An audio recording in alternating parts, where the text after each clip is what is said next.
Hola chavales, ¿cómo estáis? Vamos a hacer el último vídeo de esta semana antes de irnos ya de vacaciones. Os dejo ya tranquilos, esto os lo dejo para que lo veáis cuando podáis, no os preocupéis. Vamos a ver en este vídeo un poquito, hemos visto al teatro del barroco en general, hemos visto a Lope de Vega en particular. Y ahora nos metemos con Pedro Calderón de la Barca, el otro gran genio del teatro barroco de esta época. ¿Estáis preparados? Pues ¡vamos allá!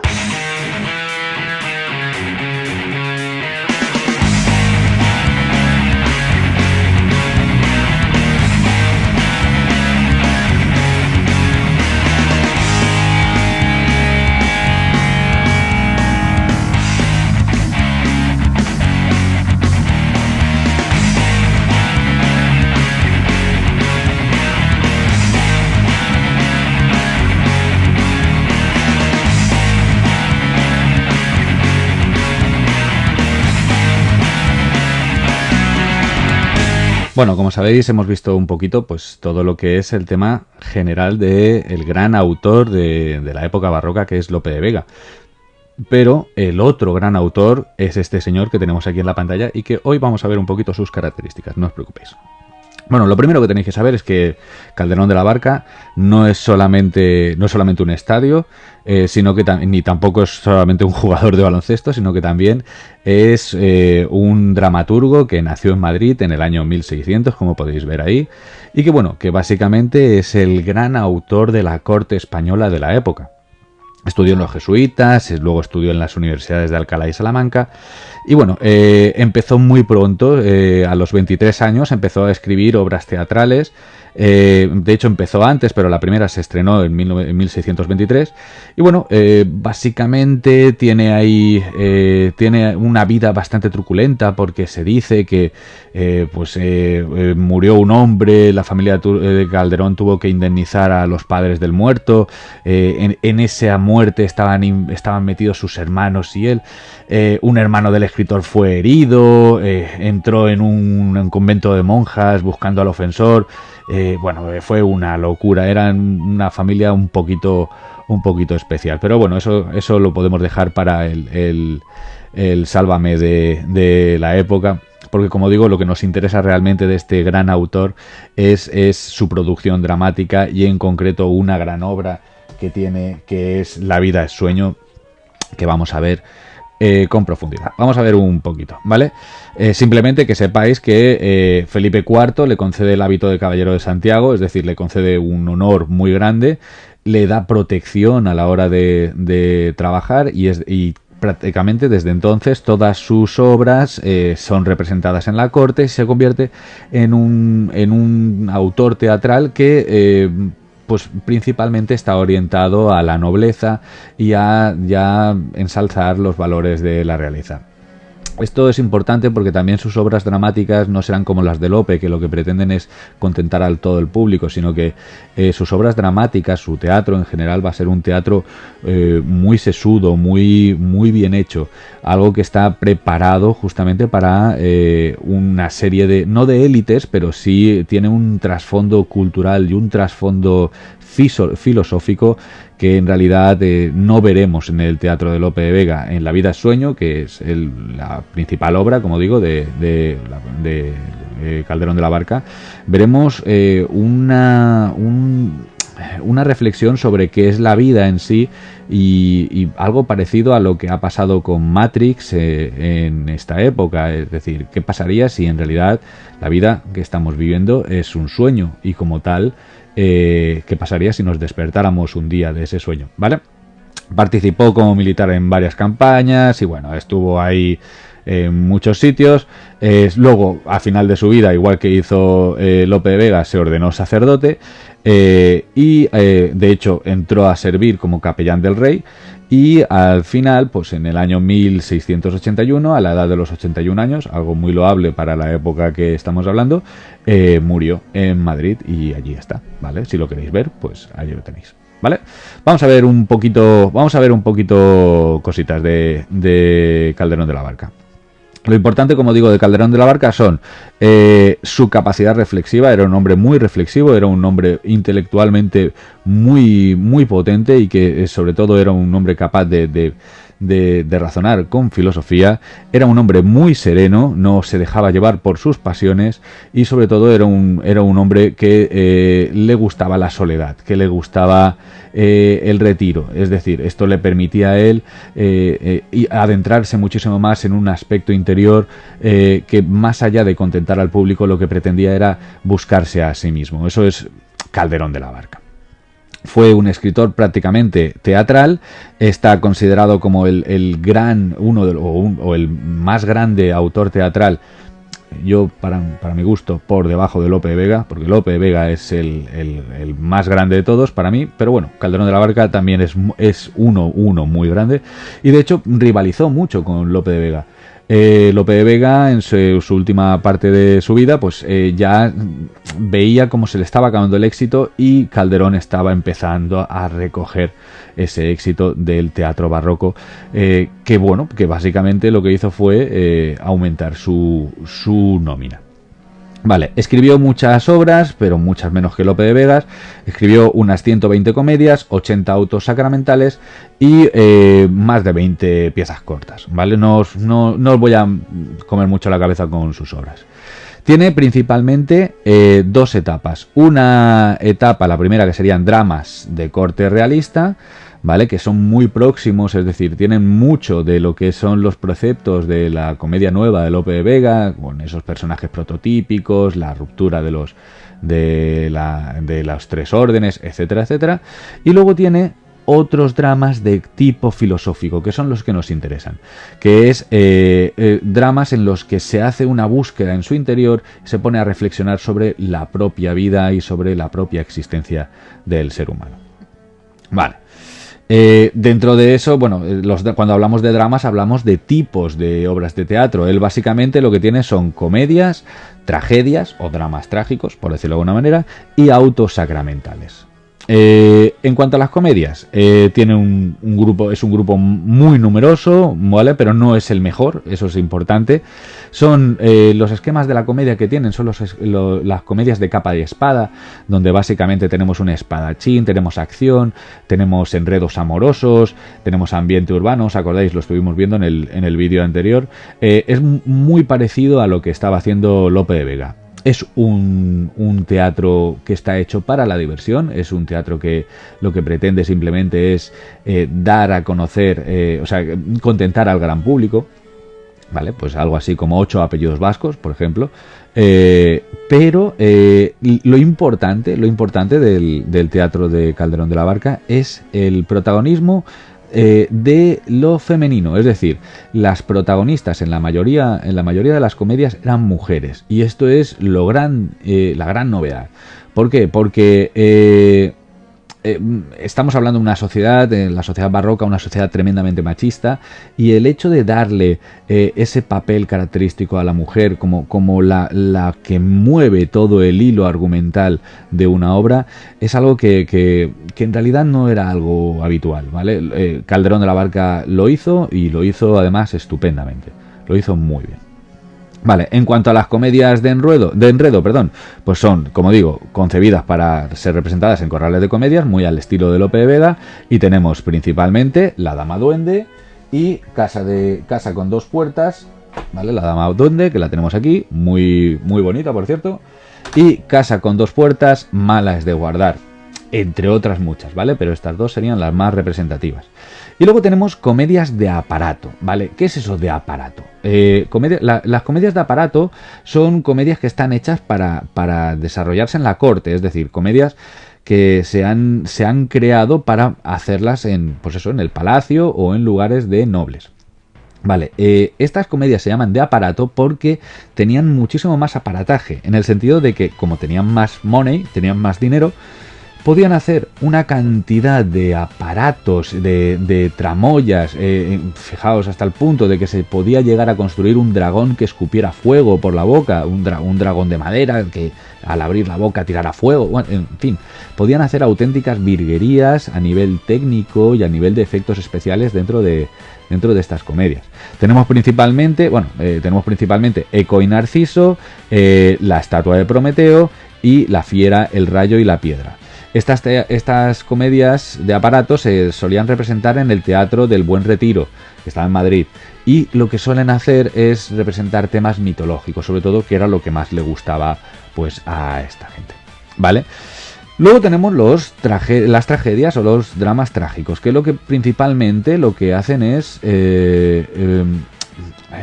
buscar dentro del propio ser humano, y lo que están simplemente planteando es una cosa que ya tenemos dentro del pensamiento barroco, y es el conflicto de la libertad, el conflicto de si el hombre, cuando digo hombre digo el ser humano, es realmente libre o es víctima de su destino. Es decir, si el destino está escrito para todos nosotros desde el principio de los tiempos, un dogma muy prototípico del calvinismo, por cierto, y del protestantismo, que eso entraba en gran confusión y en gran conflicto con el dogma católico de la época, pues si ese dogma era verdad, entonces ¿de qué servía el redimirse al final de todos los tiempos? Entonces entraba en conflicto con muchos dogmas del catolicismo, que no quiero entrar mucho en eso. Como digo, el libre albedrío contra la falta de libertad del ser humano. Vale, tenemos principalmente 4 obras, ¿vale? Que sería El mayor monstruo del mundo, los cabellos de Absalón, El cisma de Inglaterra y, como digo, el genuino, este lo vamos a ver detenidamente dentro de unos minutos, La vida es sueño, que La vida es sueño es brutal, es muy buena, la vais a ver como es increíble. También tenemos otros dramas trágicos que lo que plantean es algo también prototípico de la época del barroco, que es el honor, ¿vale? Los conflictos de honor.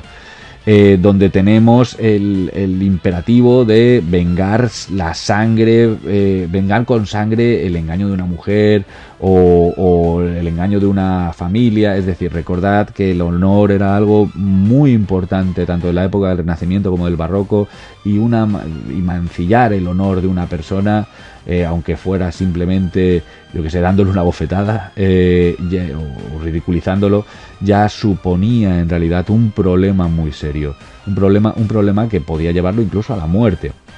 Sin ir más lejos, volvamos a muchos tiempos atrás, en el Cantar del Mío Cid, nos encontramos con que los infantes de Carrión violan a las hijas del Cid. Y el Cid no se mosquea o no decide vengarse por una cuestión de que hayan violado a sus hijas, porque quiere a sus hijas, evidentemente. Pero es una cuestión, los infantes de Carrión no las violan a ellas, lo que están haciendo es violar el honor del Cid. Bien, pues aquí es básicamente lo mismo. Se trata de ver esa cuestión de honor y defender el honor, ¿vale? Se trata básicamente de eso, de trabajar esa parte. Y luego tenemos otros, como por ejemplo el alcalde de Zalamea, que no sé si lo tengo aquí. No la tengo aquí. El alcalde de Zalamea es básicamente una mezcla entre Fuenteovejuna, que lo habéis visto también, pero que al mismo tiempo tiene muchos aspectos de esa situación de redimir el honor de una persona, ¿vale? Os leo un poquito lo tenéis ahí en la pantalla. Dice: el protagonista es un rico labrador que se llama Pedro Crespo, que es un alcalde, y que condena a morir a un capitán del ejército español que había mancillado la honra de su hija. Es decir, el capitán del ejército, a pesar de ser capitán del ejército, lo que había hecho era, pues le había hecho una cosa muy fea a la hija del alcalde, y el alcalde lo que hace es ajusticiarlo. Es una gran obra, por cierto, que os la recomiendo de verdad. Vale. Como digo, hay unos planteamientos sobre la naturaleza del poder también. En la vida del sueño en la vida sueño lo vamos a ver, porque que es en realidad el que tiene quién es el que tiene el origen del poder. Evidentemente el rey es el primero que tiene el origen, el que tiene el máximo poder, por decirlo de alguna manera. Pero ¿quién le da ese poder al rey? En principio, según la doctrina, es Dios. Vale, y el problema es, ¿y si ese monarca, si el rey es el que nos controla a todos porque tiene el poder, quién controla al rey? ¿Vale? Entonces, eso lo veremos en la vida sueño, que tiene varias cosas, tiene un trasfondo muy potente para la época, sobre todo teniendo en cuenta que estamos hablando de una monarquía absoluta y que te podían cortar, no cortar la cabeza, pero sí que te podían meter en la cárcel por meterte un poco en esos barullos. Sobre todo el tema de ver la tiranía, sobre todo de ese desengaño de lo que sería en general el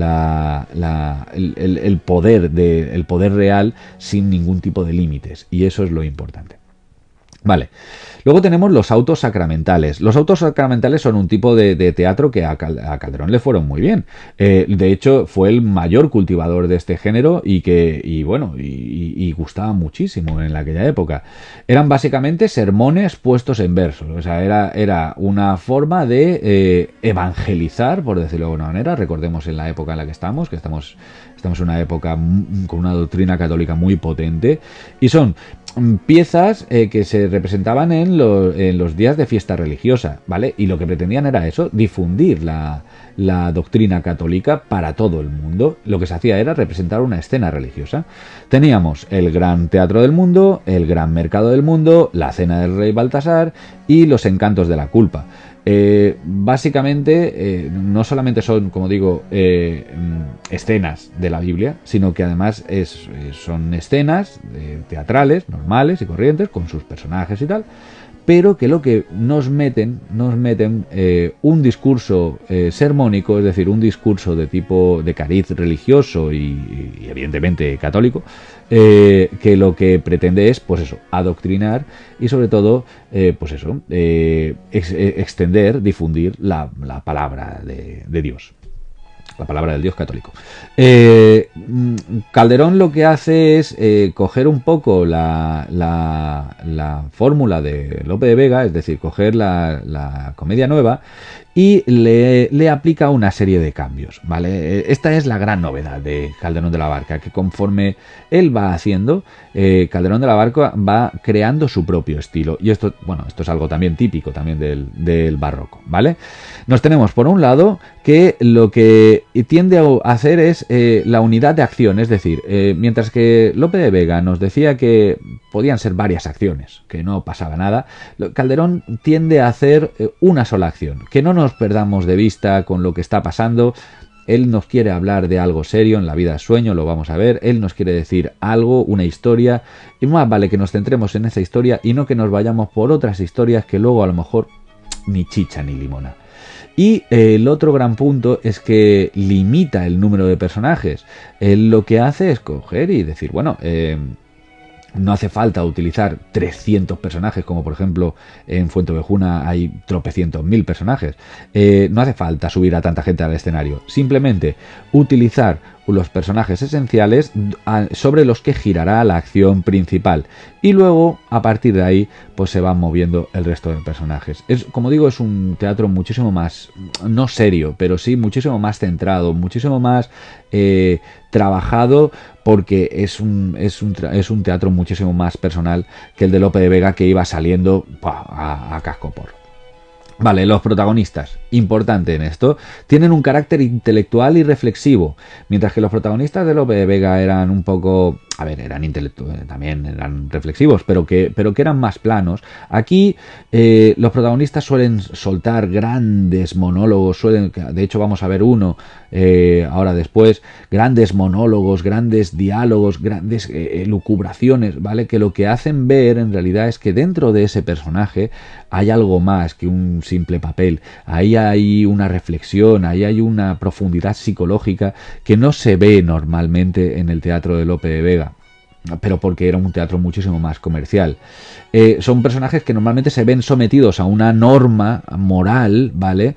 Que, es decir, que les obliga a comportarse de una forma y que se ven obligados a cambiar, o se ven rotos en su rutina, o se ven rotos en su vida.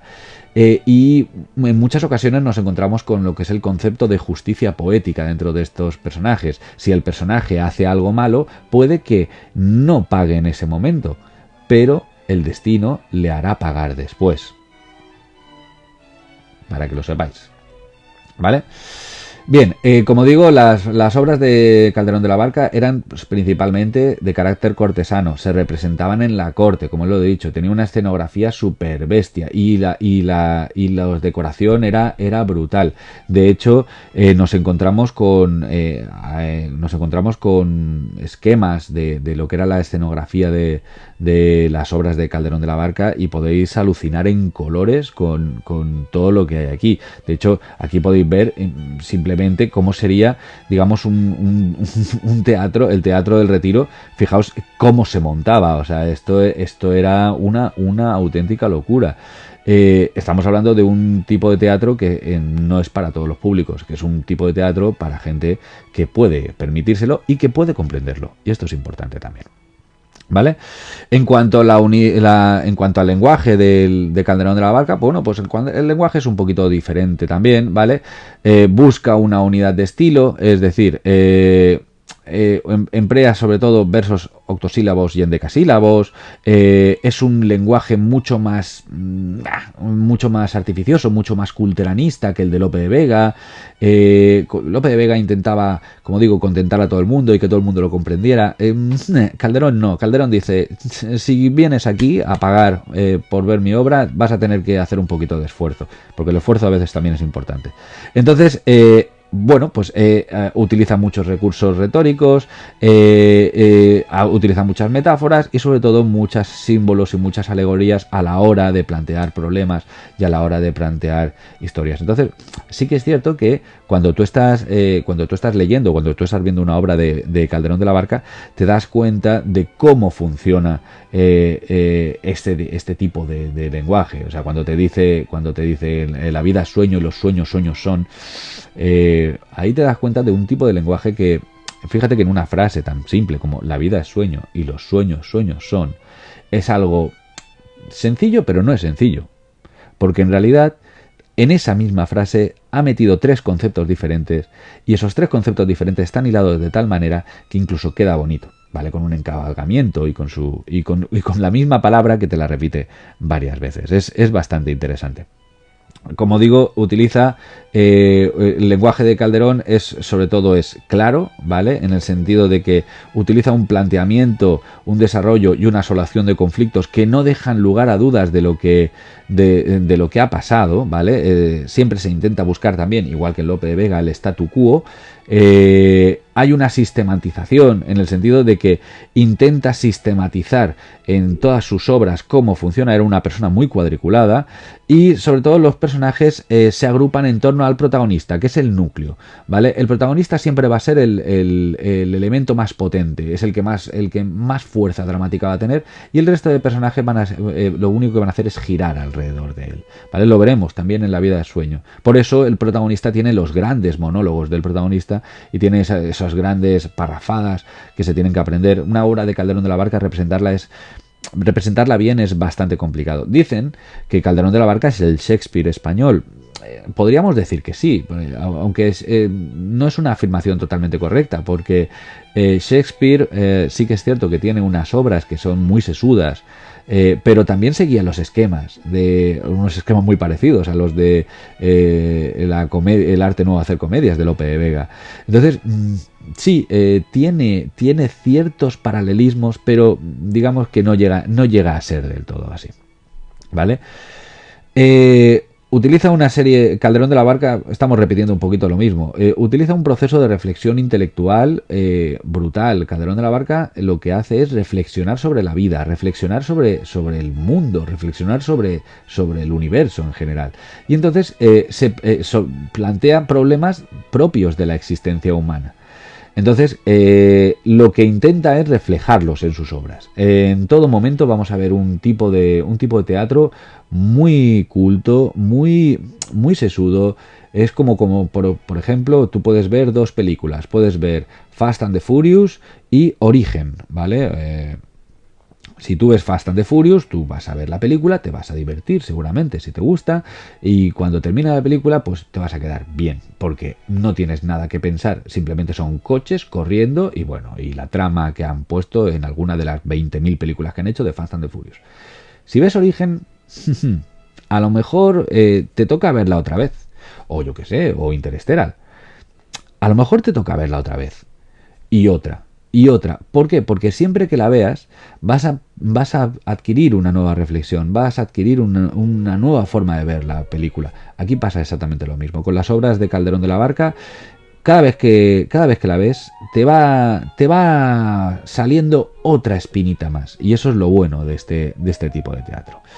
Calderón de la Barca lo que principalmente hace es buscar el enfrentamiento entre ideas, ¿vale? A través de la dialéctica del enfrentamiento va enfrentándose a lo que serían los problemas típicos. Es una filosofía atomista pura y dura, ¿vale? Entonces, plantea el enfrentamiento entre la razón y la fe, ¿vale? ¿Qué es mejor, tener razón o tener fe? Pero al mismo tiempo plantea el determinismo, es decir, que desde que nacemos tenemos nuestro destino escrito, al libre albedrío, nos dejan aquí y nosotros somos dueños de nuestros actos, la fe contra la incredulidad, si podemos creer o no podemos creer, el caos del mundo, es decir, nos dejan aquí y estamos en un caos absoluto y la providencia divina, Dios nos vigila y nos ayuda, ¿vale? La vida es como una esperanza, ¿vale? La vida es esperanza, la vida es algo bueno o la vida en realidad es un castigo. Depende de tu forma de ver la vida, será de una forma o de otra.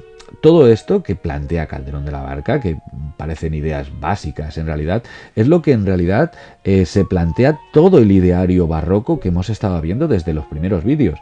O sea, la mayor parte de la poesía, de la prosa y del teatro barroco tiene esto dentro de su espina dorsal. Y si lo vamos extrayendo poco a poco, lo veremos que es así. Es más, ya no el barroco, el propio Quijote tiene esto también. Porque en realidad estamos siempre buscando lo mismo. Siempre estamos intentando averiguar quiénes somos. Y eso es lo que intenta hacer Calderón de la Barca. Muchos de los personajes calderonianos son individuos que los han arrojado a un mundo que ellos no conocen. Y entonces, al sacar al personaje de su lugar natural y lo dejas en un mundo totalmente extraño, y al estar sometido a condiciones que no son las suyas, entonces el personaje tiene que reaccionar. Y al reaccionar, tiene que intentar negar todo lo que cree.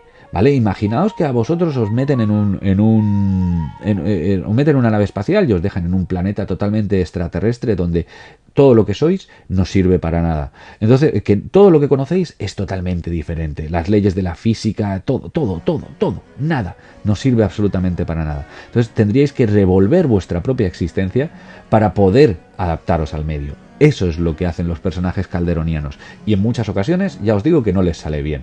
Nada bien, ¿vale? Porque casi siempre trae una desgracia. ¿Vale? La explicación religiosa del mundo, pues lo que intenta ver un poco es, lo que no impide es eso, que algunos personajes tengan un destino trágico. Normalmente, como digo, no les sale bien. El hecho de cambiar, sacarte de tu statu quo y ponerte en otro lado, lo que puede ocurrir es que justamente ocurra una desgracia. Y en muchas ocasiones nos vamos a encontrar con este hecho en muchos de los protagonistas de Calderón de la Barca, porque están en un conflicto, ¿vale? En los textos de Calderón de la Barca nos encontramos principalmente tradición clásica griega, ¿vale? Todo esto que os he dicho ya se encontraba en los griegos, ¿vale? Pero también nos encontramos con la doctrina católica de la libertad. Entonces todo eso entra dentro de lo que sería el drama trágico católico y luego pues que se fusiona en el auto sacramental. Como vemos es un teatro que tiene mucho de docto y de religioso. La doctrina católica está prácticamente plasmada dentro de todo el teatro de Calderón de la Barca. ¿Vale? Nos encontramos con sentido trágico, por un lado, y también comicidad irónica. Entonces, el humor en muchas ocasiones nos lo encontramos dentro de muchas escenas para servir de contrapunto, es decir, para intentar romper la tensión. O sea, una obra trágica desde el principio hasta el final, como pasaba con los griegos, por ejemplo, lo que provoca en muchas ocasiones es que el espectador se conmueva demasiado. En el barroco lo que se intenta es que no pase eso, porque te puedes cargar a tu propio público. Entonces lo que hacen básicamente es meter al gracioso, igual que hacía Lope de Vega, que lo que hace un poco, pues eso, hacer algún chiste de vez en cuando, muy bien metido, por cierto, y ese chiste lo que nos sirve es para distensionar un poco todo, ¿vale? Que está bastante bien, ¿vale? Pues vamos a ver un poquito de La vida es sueño, vamos a ver un par de fragmentitos, pero antes voy a explicaros un poquito de qué va. Bueno, lo primero que tenemos que tener claro, ¿qué es La vida es sueño? La vida es sueño es una obra de teatro donde nos encontramos con un rey, ¿vale? Que es el rey de Polonia, que tiene un hijo que se llama Segismundo, ¿vale? Os sonará de algo, tiene que sonaros de algo, por lo menos, ¿vale? Y al igual que pasaba con Edipo Rey, hay una serie de pronósticos, es decir, hay una serie de augurios que lo que dicen que será en Edipo Rey decían que iba a matar a su padre y que se iba a casar con su madre. El oráculo lo decía y de hecho pasó. Aquí lo que dicen los pronósticos es que iba a ser una persona que iba a ser un príncipe cruel, un monarca tirano y que iba a ser, pues eso, un sinvergüenza. Y su padre, que se llama Basilio, lo que hace es, en lugar de matarlo, como pensaron hacer en Edipo Rey, como vemos la tragedia griega está ahí, en lugar de eso lo que hace es, lo coge y lo encarcela desde niño en una fortaleza. Lo encarcela, lo deja ahí guardado para siempre. Así no habrá ningún problema. Entonces, allí está la única compañía que tiene Segismundo es Clotaldo, que bueno, que es el que le vigila un poquito, y Clarín, Clarín no, perdón, es Clotaldo. Entonces, en ese momento llega Rosaura, ¿vale? Con Clarín, que es el gracioso, ¿vale? Que persigue a Astolfo, que le había Astolfo la había deshonrado a ella y ella lo va persiguiendo. Entonces, casualidades, se acerca a esa torre y entonces escucha a Segismundo quejarse, gritar, diciendo que está allí preso y que está mal, ¿vale? Bien, una vez que ha pasado eso, ella lo pone en conocimiento y tal, y entonces el rey, estamos hablando de Basilio, de repente dice, hostia, a ver si lo que he hecho está mal, a ver si es que me he pasado yo con el castigo. Entonces lo que decide es probar al príncipe, decide probar a Segismundo, y lo que hace es, lo duerme y lo lleva a la corte, y allí en la corte le da una sorpresa, ¿sabes? Porque lo despierta ya vestido de persona normal, vestido de príncipe, y bueno, y le hace pensar que que todo lo que le ha pasado, todo lo que es ese encierro ha sido un sueño. Segismundo, que está, pues, imagínate, un tío que ha estado toda la vida en una torre, que está todo loco, por lo que hace es matar a Clotaldo. Y luego empieza a meterse con Estrella, se enfrenta con Astolfo, arroja por el balcón a una persona, intenta violar a Rosaura, amenaza a su padre, o sea que... Vamos, un chaval perfecto, maravilloso, de estos que dices, oh yeah, tú sí que vales, ¿vale? De forma que, bueno, que lo que al final pasa lo que pasa y lo que hacen es meterlo otra vez en la torre. Cuando se despierta, Clotaldo, allí en la torre, Clotaldo, su ayo, le dice que todo ha sido un sueño. Entonces, claro, él ya no sabe, fijaos, un sueño dentro de un sueño, como el de Resines. En Los Serrano, que si no lo habéis visto, mejor. Entonces, claro, él lo que empieza a pensar es, bueno, pero si ha sido un sueño dentro de un sueño, ¿qué es un sueño? Porque para mí esto ha sido totalmente real. Y entonces, claro, se intenta meter, o sea, ahí entonces se entrecruza todo y entonces empiezas a pensar, uy, aquí pasa algo muy extraño. Entonces, el problema es que cuando el pueblo se entera de que el heredero de la corona, es decir, de que el príncipe Segismundo vive y que está preso, lo que hace el pueblo, estoy hablando del pueblo, el pueblo se revoluciona y lo que hace es liberar a Segismundo y además lo impulsa a la guerra contra su propio padre. Vale, el príncipe, entonces, claro, ¿qué es lo que pasa? Que un tío que ya está todo loco, pues si encima viene una marabunta de gente, lo saca de la prisión y le dice, no, que tú eres el rey, pues ¿qué te vas a pensar que pasa? Pues que estás soñando otra vez. Y entonces, como piensa que es un sueño, lo que hace es actuar con total libertad porque piensa que está en un sueño. Y entonces, pues bueno, pues empieza a hacer de todo. Entonces, claro, lo único que persiste es obrar bien y los impulsos de protagonista van siendo un poco domados, van siendo un poquito tranquilizados. Eso es lo que se intenta un poco enseñar con esta obra, es que hay que intentar obrar bien siempre que se pueda. ¿Vale? Entonces, cuando obtiene la victoria contra su padre, perdona a su padre, ¿vale? Porque intenta obrar bien. A Astolfo, a Clotaldo, vence, intenta no intentar violar a Rosaura, se casa con Estrella, intenta hacerlo todo bien. Y solamente encarcela al soldado que había promovido el movimiento popular. ¿Por qué? Porque si tú haces una revolución, eres culpable, ¿vale? Es así. Entonces, claro, el problema es que Segismundo no sabe si todavía está soñando o no está soñando, pero por si acaso no está soñando, porque como no lo sabe, lo que hace es obrar de forma correcta. Y bueno, básicamente ahí es donde tenemos a todo lo que es el conjunto de la obra. Si no sabemos si estamos soñando o no estamos soñando, no podemos actuar como si fuéramos animales simplemente por el hecho de que estamos soñando. Porque ¿y si lo que tú crees que es un sueño no es un sueño? Es más, ¿y si lo que tú crees que no es un sueño es un sueño? Ahí te queda eso. ¿Cómo puedes distinguir la realidad del sueño? Bueno, eso ya lo decía Descartes también. Es decir, se trata de buscar esa delgada línea muy fina que nos permite ver todo esto. Vale. ¿Cuándo se compuso La vida sueño? Vale, pues La vida sueño se compuso, se publicó más o menos en 1630 más o menos. La segunda versión, como digo, se publicó en 1636, dentro de la primera parte de las comedias de Pedro Calderón de la Barca. Y ya ahí tiene muchas cosas que en la primera versión sabemos que no había. Fue, como digo, un bestseller y se sigue representando. Si tenéis la oportunidad de ir a verla al teatro, os la recomiendo, de verdad.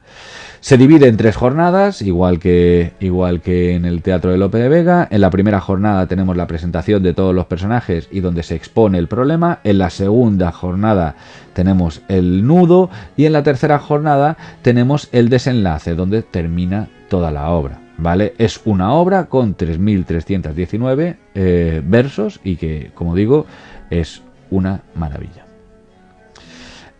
La obra, como digo, no sigue las unidades clásicas de acción, lugar y tiempo, las 3 unidades. Se rompe la unidad de acción porque hay dos acciones, aunque hemos dicho que Calderón intentaba seguir la única unidad de acción, pero aquí la rompe las dos. Hay varios días, por lo tanto se rompe también la unidad de tiempo y también se rompe la unidad del lugar porque se desarrollan 2 espacios, uno en la prisión y otro en el palacio. ¿Vale? Y bueno, principalmente sabemos que tenemos en esta obra varias fuentes. Yo os he hablado uno, por ejemplo, el de el de Edipo Rey, sin ir más lejos, que no encontramos ahí, pero tenemos leyendas hindúes de Buda, tenemos partes de las Mil y una Noches, que nos lo encontramos, o de Don Juan Manuel, ¿os acordáis de Don Juan Manuel? Que con el conde Lucanor nos decía cómo tenía que portarse una persona. Bien, esto también lo tenemos aquí dentro de esta obra, por eso Segismundo intenta portarse bien, ¿vale? Tenemos también, tenemos el mito de la caverna de Platón, tenemos muchísimas referencias a muchas obras de toda la historia de la literatura y de la filosofía, y esto es lo más importante de esta obra. ¿Cuáles son los temas que nos encontramos dentro de esta obra? Pues principalmente que la vida puede ser un sueño o no puede ser un sueño, lo mismo que decía Descartes, la capacidad del ser humano para ser libre, los astros, cómo los astros pueden definir cómo son las personas, el horóscopo básicamente, la ciencia también, el origen del poder y cómo ejercerlo, así como concepciones de políticas diferentes, entre la política más prudencial o la política más maquiavélica, es decir, cómo ejerce la política Segismundo o cómo ejerce la política su padre, ¿vale? Así como muchos otros temas que también se tratan en esta obra. Como digo, es una obra fundamental. Para el año que viene, no sé si ponerla como lectura obligatoria. Bien, el título de la comedia, ¿qué es lo que sugiere? Pues es una concepción cristiana del mundo, una concepción barroca del mundo, donde la vida es solamente un sueño para llegar a la auténtica vida, que es la muerte, el eterno despertar, es decir, a la vida eterna. Y todo lo que pasa durante esta vida, pues evidentemente no tiene valor, o no tiene un valor como tal.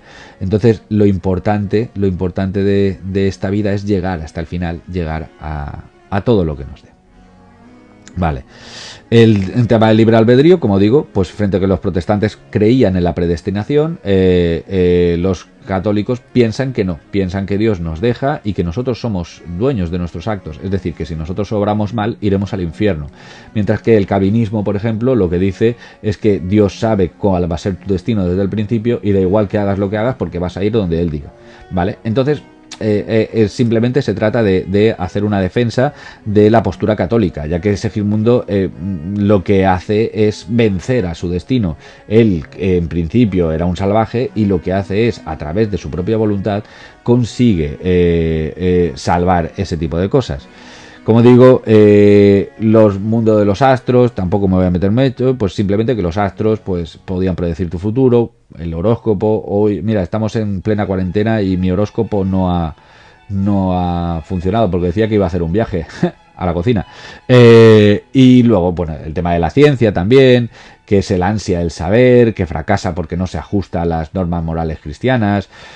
Para Calderón, sobre todo, no es mala la ciencia, lo que sí que está mal hecho es el uso que se le da a la ciencia en muchas ocasiones.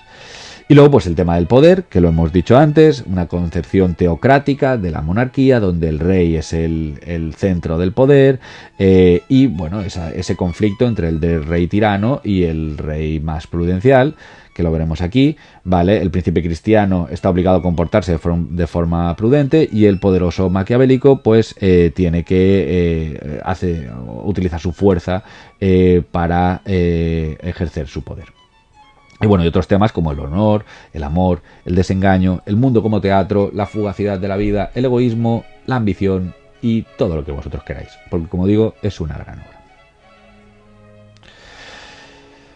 En cuanto a Segismundo, simplemente, y ya con esto ya vamos a ver un par de cosillas más. Segismundo es el protagonista, ¿vale? Como digo, es el que encarna la lección moral de toda esta obra. Es el que aprende por su propio medio a que no tiene que reaccionar según sus pasiones. Entonces, lo que hace es intentar buscar esa calma, buscar ese raciocinio y sobre todo reflexionar sobre su propia existencia. Él lo que intenta, igual que todos, es autodominarse y por lo tanto, al autodominarse, al controlar sus pasiones y al templar su vida, lo que consigue es justamente llegar a buen recaudo.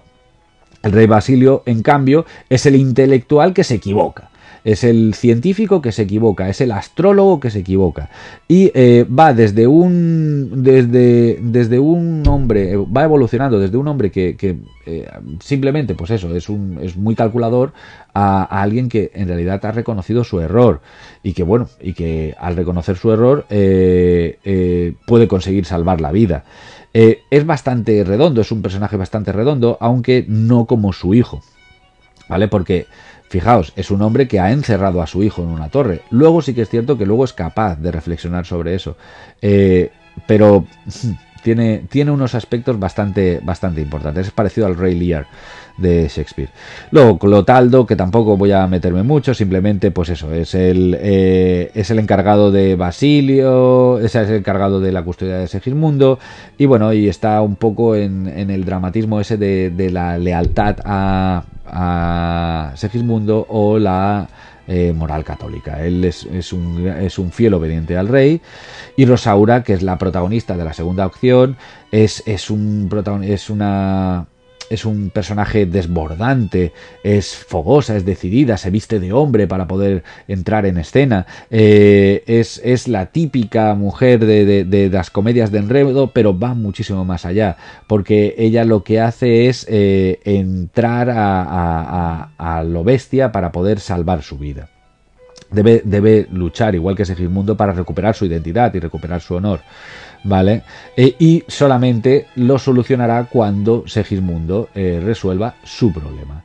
Clarín es el gracioso típico, tampoco vamos a hablar, hace chistes, es cínico, es egoísta, tiene bastantes cosas, y bueno, y es un personaje que sirve para aliviar un poquito la tensión dramática. Y luego tenemos a Astolfo, que ya no es como un galán, sino que es un personaje ambicioso, que lo que pretende es alcanzar el poder y claro, y para eso y aparte ha deshecho el honor de Rosaura. Entonces, para poder volver a rehacer ese honor, tiene que casarse con ella, como en cualquier comedia de la época.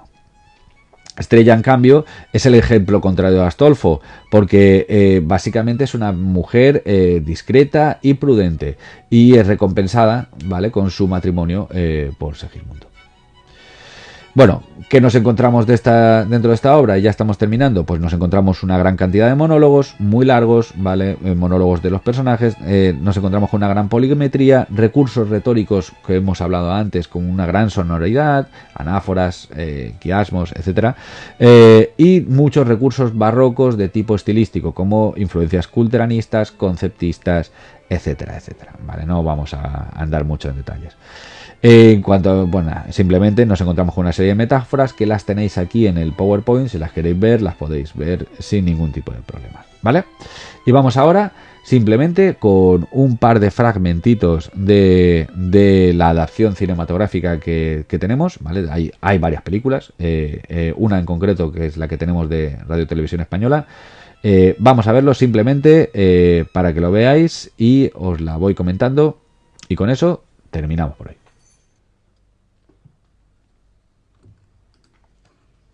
Bueno, comenzamos el vídeo. Estamos en los inicios de la obra. Reprimamos esta fiera condición, esta furia, esta ambición, por si alguna Monólogo. vez soñamos. Y si haremos, pues estamos evidentemente en este mundo tan Segismundo singular que el vivir solo es soñar. Se está quejando Y la experiencia me enseña que de el sus hombre cosas, que vive sueña lo que porque está encerrado. hasta despertar. Normal, por otra parte. Se gira Sueña el rey, y mira para otro lado. que es rey. Y vive con este engaño mandando, disponiendo y gobernando. Y este aplauso que recibe prestado en el viento escribe y en cenizas le convierte la muerte. Desdicha Si os fijáis, fuerte. son monólogos muy diferentes a los que estábamos viendo en Fuentevejuna. Es algo muchísimo más potente, más filosófico, más trágico todavía. Fijaos incluso la expresión de la cara que tiene que poner este hombre. Es un hombre profundamente turbado, Sueña el rico con en cadenas sus en las manos. riquezas, que más cuidados le ofrece. Está hablando del Sueña rey, el está hablando de la pobre que riqueza, está padece hablando su de qué es la miseria y su vida en pobreza. general. Sueña el que a medrar empieza, sueña el que agravia y ofende, sueña el que afana y pretende. Y en el mundo, en conclusión, todos sueñan lo que son, aunque ninguno lo entiende. Claro. Ahí estamos. Yo sueño que estoy aquí de estas prisiones cargado y soñé que en otro estado más lisonjero me vi. ¿Qué es la vida? Un frenesí. ¿Qué es la vida? Una ilusión, una sombra, una ficción. ¿Qué es la vida? Un frenesí, una sombra, una ilusión. Y el mayor bien es El mayor bien es pequeño. que toda ¿Y la los vida sueños? es sueño y los sueños, sueños son. ¿Cómo te has quedado? Tú fíjate, qué cara de dolor que tiene. Pobrecito. Y se ha quedado ahí. Y la han dejado ahí, quieto. Pues esto es la vida de sueño.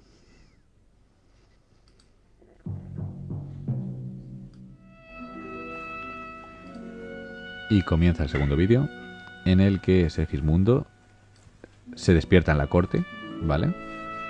Y se enfada con Clotaldo, ¿vale? Esto es la segunda escena, la que hemos dicho, en la que el rey lo saca de ahí y lo mete en la corte y el tío está flipando, porque claro, Válgame acaba de salir ¿Qué veo? de su loft. Válgame Míralo, cielo, qué qué cara de miedo. contento que tiene. Con poco espanto lo admiro, No es con lo mucha mismo, duda ¿eh? lo creo. Yo en palacios suntuosos, yo cercado de criados tan Claro, lucidos y claro. valiosos, Fíjate, yo despertar de dormir en lecho tan excelente, ahí está.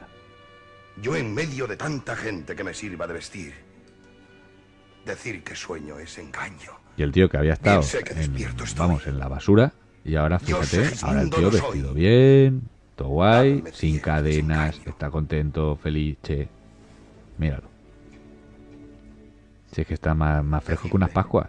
Y mira la cama ¿Qué que pudo tiene, ser esto que a antes mi tenía que fantasía dormir sucedió en un mientras catre. dormía, que aquí me he llegado a ver? Pero sea lo que fuere, Si es ¿quién que me mete a míralo. discurrir? Dejarme quiero servir y venga lo que me Claro, llegue. exactamente. Dice, pues mira, ya estás ahí. Pues a quien le sucediera esto y no lo estuviera. Claro, los otros dos están diciendo, madre mía. Que por cierto, qué bonito las cosas esas que llevan en los brazos. Qué interesante. El decorado, por cierto, está hecho de cartón. No flipéis. Posiblemente lo único que no es de cartón es lo que hay encima de la El primero mesa. os ha de dar esta obediencia a mi honor. Clotaldo es. Pues cómo así. Claro, tú imagínate. Me maltrata, Qué desconfianza. con tal respeto me trata. ¿Qué es lo que pasa por mí? Con la grande confusión Es que raro. el nuevo estado te da. Mil dudas padecerá el discurso y la razón, pero ya librarte quiero de todas, si puede ser, porque has, señor, de saber que eres príncipe heredero de Polonia. Fíjate, le acaban de dar la gran noticia. Por obedecer ha sido a la inclemencia del hado. Perdonad por la calidad de la imagen, pero es lo que había. O sea, no he podido hacer nada más. Laurel corone tu augusta frente. Mas fiando a las estrellas, que tú podrás vencellas, porque es posible vencellas, un magnánimo varón, a palacio te han traído de la torre en que vivías, mientras al sueño tenías el espíritu rendido. Tu padre, el rey, mi señor, vendrá a verte. El corte Y de él pelo sabrás también está si hecho de es cartón. lo demás. Pues vil, Todo es cartón. infame traidor, que tengo más de saber después de saber quién Fíjate, soy fíjate, para fíjate mostrar que ya desde hoy está mi empezando a soberbia y mi chinar. poder. Está empezando ¿Cómo a tu padre cabrearse. has hecho tal traición que me ocultaste a mí? Mira, mira, que se agarra a la mesa, se agarra a la mesa por no coger y darle un guantazo. Triste. Traidor fuiste con la ley, lisonjero con el rey, y cruel Mira, mira, conmigo mira, fuiste. mira, mira. Y así el rey, la ley y yo, entre desdichas tan fieras te condenan a que mueras a mis manos. Señor, no me estorbe nadie Tómalo, que es tómalo, mala tómalo. vivencia Y, y los otros bien, fíjate qué pelea más Oye, bien Clotaldo, hecha. Esto se nota que lo han ensayado varias veces. Estás soñando. Y el otro sale corriendo, evidentemente, porque aquí no ha pasado No ha de obedecer al absolutamente rey. nada. Y su príncipe era yo. Él lo debió examinar si era bien hecho o mal hecho. Ahora se le pone un parte Estáis y mal ya con vos sospecho, pues me dais a casita unos días. Bueno, pues esto ha sido todo. Ya con esto cerramos el barroco. Y nada, espero que tengáis unas buenas vacaciones y bien, y ya nos veremos cuando volvamos, si volvemos, ¿vale? Así que nada, disfrutad las vacaciones, descansad, tomad fuerzas porque, bueno, ya sabéis lo que tocará después, ¿vale? Bueno, ahí os dejo todo. Muchas gracias por ver este vídeo y nos vemos.